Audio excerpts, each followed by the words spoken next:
Ako po dito, ito po hindi po yung nakakalakad na nakakatayo, talagang sobrang sakit daw po. Ngayon po tapos ko na po siya therapy, ngayon daw po, tingnan po natin kung makakalakad na po siya at makakatayo. Sige na po, te. Pakita mo po.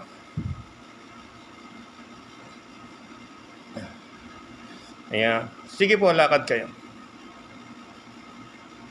Ayan po, nakakalakad na po siya. Medyo okay na po siya. Ite-therapy ko po siya bukas makalawa. Kasi bibigyan ko po ulit siya para totally na po mga recover siya. 5 days yata ako hindi makalakad, hindi makaupo.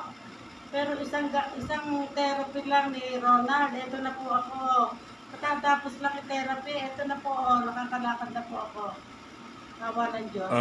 In God's will po. Ang lahat po ng bagay ay kagustuhan ng Panginoon po yan. Kaya po, magpasalamat po kayo sa Panginoon. Siya po napapagaling sa inyo at hindi po ako. Ako po ginagamit lang po niyang instrumento po. Marami, at least now. Araw-araw. Ayan po si ate, nakatayo na po. Ngayon ako ginawa niya, ngayong araw lang, ngayong gabi lang. Na talagang sobrang sakit at di makatayo. Pero ngayon po, ayan na, nakatayo na po. 5 days po akong baldado. 5 days. Hindi makaupo, hindi makalakad. Wala po, higang-higa lang. Kaya eto na po ako ngayon. Salamat ng marami, Ronald. Hindi ka na kailangan pampesan kasi makapunta ka na ng CR. Sige po. God bless po. God bless.